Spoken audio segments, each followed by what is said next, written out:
Hey guys, in this video we're going to be talking about homeostasis. Now homeostasis is something that's really important in biology. It is one of our main characteristics of life, and we're going to talk about homeostasis not only in humans but in many other organisms, all the way down to the single-celled organisms. So what is homeostasis? By the end of this video you should be able to explain how homeostasis is maintained in a cell and within an organism in various environments, including temperature and pH. So let's get to our definition. Homeostasis is an organism's ability to maintain a stable internal environment suitable for living conditions. Again, it's one of our characteristics of life, and all living organisms must maintain homeostasis in order to survive. Often, the result of not maintaining homeostasis is disease or death. So, keep that in mind when we're talking about homeostasis. It's really important in keeping organisms alive. So, how do organisms maintain homeostasis? Well, there's a lot of different types of homeostasis that organisms work on every day, and some of which are temperature, pH, whether how acidic or basic a particular solution or internal environment is, the water balance of an environment, glucose levels, and heart rate. And some of these you might have heard before, and now that you're thinking about your own homeostasis, maybe you're thinking about ways that your body maintains homeostasis on a regular basis with respect to these things. So we're going to go through a few examples today to make sure you really understand how homeostasis can be maintained in organisms. So temperature is an easy one. You might think of temperature and homeostasis when you think about exercise and how you sweat. If your blood temperature is too hot, for example, or your body temperature is too hot, the brain is going to send signals to your blood vessels to dilate, which is going to help lose heat to the environment. But there's also going to be signals sent to sweat glands in different locations in the body, and that's going to help secrete fluid. And when that fluid evaporates from your skin, it'll produce a cooling effect. So that's why sweating actually helps maintain homeostasis within the body to make sure you don't overheat.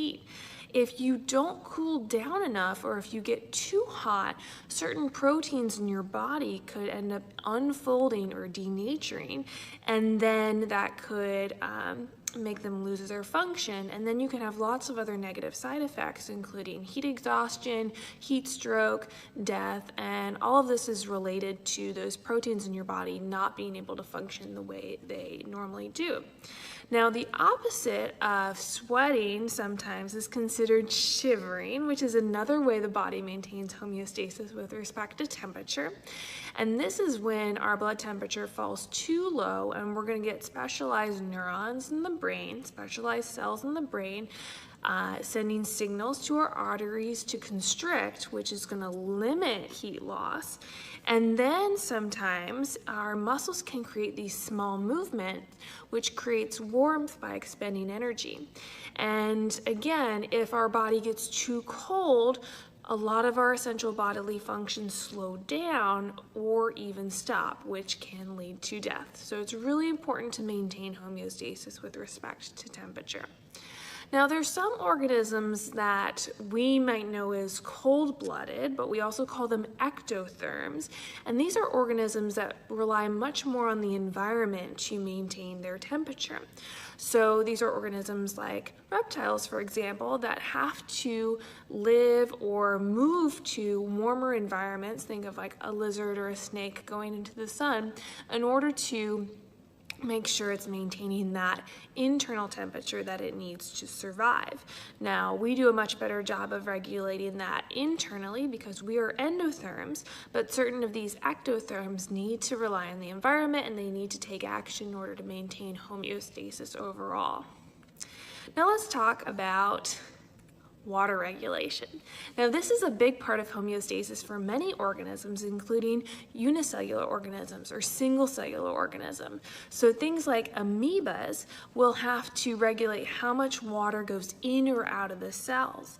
Same thing within our own bodies. If we have certain of our cells taking in too much water or losing too much water, they're not going to be able to perform the functions that they need to, or they could even burst or shrink down and then not be able to do what they're supposed to do.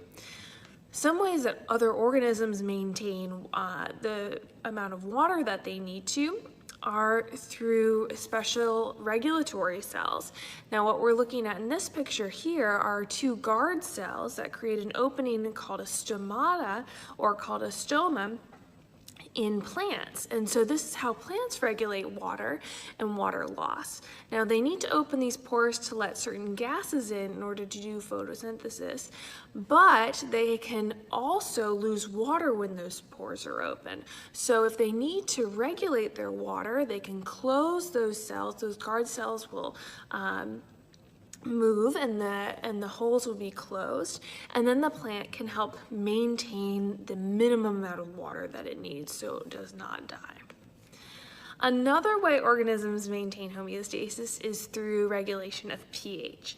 So pH is a measurement of how acidic or basic a particular environment is, and most of our bodies or most of the organs in our body can only operate within a special range of pH. So for example, our blood is typically a neutral pH, right around 7 here.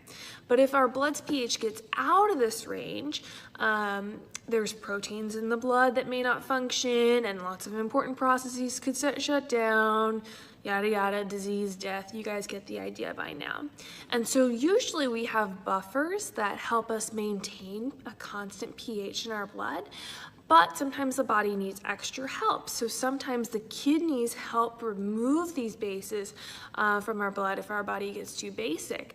And then the lungs can exhale carbon dioxide, which can become acidic in the blood. And that's why we want to get rid of carbon dioxide when we produce it in cellular respiration, because that carbonic acid that is produced from carbon dioxide is going to make our blood more acidic, which isn't good. We need to maintain that neutral pH in order to maintain homeostasis in the body. All right, this last example you might have heard of before as well. In larger organisms, glucose regulation is important, as well as in unicellular organisms. Glucose is a very important ingredient for the cell's processes that create energy. And so sometimes we will increase the amount of glucose in our bodies by consuming glucose, like lots of glucose within these cupcakes here. And what's going to happen is we're going to release certain hormones to help regulate that glucose level. So insulin is a hormone that allows there to be a balance of glucose inside and outside of cells.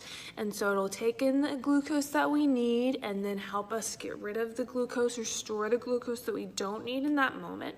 And this graph here shows levels of glucose and insulin increasing and lowering in the blood of a human over a period of time. And so a lot of times when we look at graphs of data that represent homeostasis, we'll see sort of this fluctuation, because what we want is over time a stable internal environment. And so sometimes that'll mean going a little bit above, a little bit below the levels that are perfect, but on average we kind of want to maintain that stable internal environment in order to survive.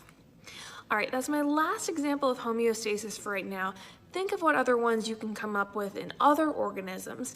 All organisms need to maintain homeostasis, from tiny little unicellular organisms all the way up to larger organisms like us. Thanks, guys.